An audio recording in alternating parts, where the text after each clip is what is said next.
여러분 혹시 요즘 밤잠 설치고 계신가요? 어제 오늘 삼성전자나 현대차 주가 창만 무한 세로 고침하면서 말이죠. 설마 미국 대선이 내 지갑에 직접 불을 지르겠어? 라고 생각했다면 오늘 이 영상이 여러분의 뒤통수를 조금 세게 때릴지도 모르겠습니다. 사실 말이야, 지금 내 계좌가 흔들리는 건 단순히 시장이 안 좋아서가 아니야. 거대한 지각 변동이 일어나고 있는데 너만 구석기 시대 지도 들고 길을 찾고 있는 격이거든. 내 이름은 알찬이야. 난 거시 경제와 지정학적 리스크가 우리 같은 개인 투자자의 지갑에 미치는 영향에 대해서 진짜 미친 듯이 고민하거든. 만약 내가 국내 주식 이제 정말 탈출해야 하나? 혹은 관세 때문에 내 노후 자금이 녹아내리는 거 아니야? 하는 고민 때문에 밤잠을 설치고 있다면 구독 버튼 누르고 이 영상이 도움되면 좋아요도 꼭 눌러줘. 1. 당신이 믿는 근거 없는 낙관론을 부숴줄게. 자, 봐봐. 사람들이 흔히 하는 착각이 있어. 트럼프는 어차피 비즈니스맨이니까 우리 정부가 가서 잘 얘기하면 봐주지 않을까? 미안하지만 그건 너무 순진한 생각이야. 트럼프는 거래의 기술을 말하지만 그 거래는 항상 미국이 굴을 가져가고 상대가 이를 간신히 챙기는 구조거든. 여기서 우리가 직시해야 할 놀라운 통계 수치가 있어. 트럼프가 예고한 보편적 기본 관세가 1020% 수준으로 도입된다면 한국의 전체 수출액은 연간 약 448억 달러, 우리 돈으로 약 60조 원 가까이 증발할 수 있다는 분석이 나왔어. 이게 어느 정도 규모냐고? 우리나라 1년 국가 예산의 약 10%에 달하는 엄청난 액수야. 내가 들고 있는 반도체, 자동차 주식이 단순히 조정을 받는 게 아니라 기업이 내는 이익의 뿌리 자체가 뽑혀 나가고 있다는 소리야. 숫자로 계산해보는 관세 폭탄의 산수 진짜 무서운 이유. 자, 여기서부터 진짜 재밌어진다. 아니, 사실 투자자 입장에서는 소름 돋는 부분이지. 수학적으로 딱 계산해보자고. 자, 현대차가 미국 시장에서 5천만원짜리 아이오닉을 한 대 판다고 가정해보자. 지금은 관세 혜택을 보거나 낮은 수준이지만 만약 트럼프의 공약대로 20% 관세가 붙으면 어떻게 될까? 그 차 값은 순식간에 6천만원이 돼. 가격 경쟁력의 상실. 미국 소비자가 바보가 아니잖아. 똑같이 생긴 테슬라나 GM차는 가격이 그대로인데 현대차만 갑자기 1,000만원이 비싸졌어. 그럼 당연히 안 사겠지. 영업이익의 증발. 그럼 가격을 안 올리면 되잖아?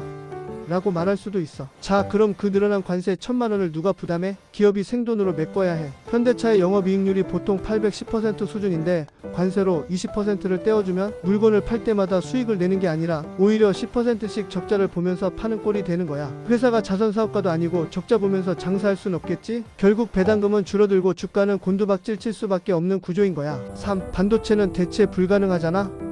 라는 착각에 대하여 지금 이런 생각하는 사람들 꼭 있을 거야. 알잖아. 그래도 삼성전자 반도체 없으면 미국 빅테크들도 서버 못 돌리잖아. 결국 우리한테 굽히고 들어오지 않을까?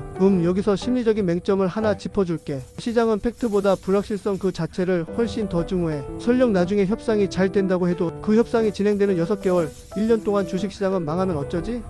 라는 공포에 사로잡혀 인간의 뇌는 불확실한 상황에서 자산을 지키기 위해 회피 본능을 우선시해. 그래서 외국인들이 에라 모르겠다, 일단 팔고 보자라며 짐을 싸는 거야. 개들이 빠져나가는데 개미들이 버틸 수 있을까? 4. 사람들이 진짜 모르는 핵심 공급망 강제 이전. 사람들이 진짜 모르는 게 뭐냐면 트럼프의 목적은 단순히 관세로 세금을 더 걷는 게 아니야. 그의 진짜 속셈은 한국에서 만들지 말고 공장 몽땅 들고 미국으로 들어와 라고 멱살을 잡는 거야. 예전에는 한국 공장에서 정교하게 만들어서 배에 실어 보내는 게 효율적이었지. 하지만 이제는 그 효율의 시대가 가고 미국 우선주의의 시대가 왔어. 삼성이나 현대차가 미국 땅에 수십조 원을 들여 공장을 지어야만 관세매를 안 맞는 상황이 된 거야. 그럼 그 공장 짓는 수십조 원은 하늘에서 떨어질까? 결국 우리 주주들에게 돌아와야 할 배당금이 깎이거나 유상증자라는 이름으로 내 주머니를 다시 털어갈 수도 있다는 뜻이야. 여기서부터 투자의 판도가 완전히 뒤집히는 거지. 알찬이 제안하는 3단계 대응 전략. 자, 이제 답답해하지만 말고 우리가 뭘 해야 할지 구체적으로 알려줄게. 정신 바짝 차려. 1단계 포트폴리오의 미국 현지화 비중을 체크해라. 지금 당장 내 종목의 사업 보고서를 열어봐. 매출의 70%가 수출인데 정작 미국 현지에는 생산 라인이 없다. 그런 종목은 트럼프 위기 시대에 가장 먼저 타격을 입을 폭탄이야. 반대로 이미 조지아나 텍사스에 대규모 공장을 완공했거나 가동 중인 기업은 오히려 관세 장벽이 경쟁사를 막아주는 해자가 될 수 있어. 2단계 관세 면제 틈새 시장을 노려라. 모든 산업이 관세를 맞는 건 아니야. 미국의 인프라 재건에 반드시 필요한 장비 혹은 미국 내수 시장에서 대체 불가능한 특정 서비스 산업들은 오히려 기회가 될 수 있어. 수출주라는 이름에 갇히지 말고 미국이 사고 싶어도 못 만드는 것을 파는 회사를 찾아야 해. 3단계 현금 비중 30%는 무조건 사수해라. 지정학적 리스크가 터지면 시장은 비이성적으로 변해. 좋은 주식도 억울하게 반토막이 나는 순간이 온단 말이지. 그때 돈만 있으면 죽는 건데라고 후회해봐야 이미 늦어. 지금은 수익률에 목매기보다 폭락장에서 줍줍할 수 있는 총알을 챙겨두는 게 가장 똑똑한 전략이야. 사실 투자라는 게 참 냉정해. 세상 돌아가는 판세를 모르면 내 피 같은 돈이 어디로 새나가는지도 모른 채 당하거든. 하지만 오늘 내 이야기를 여기까지 들은 너는 적어도 눈 가리고 아웅하는 투자는 하지 않게 된 거야. 상위 1%의 눈을 갖기 시작한 거지.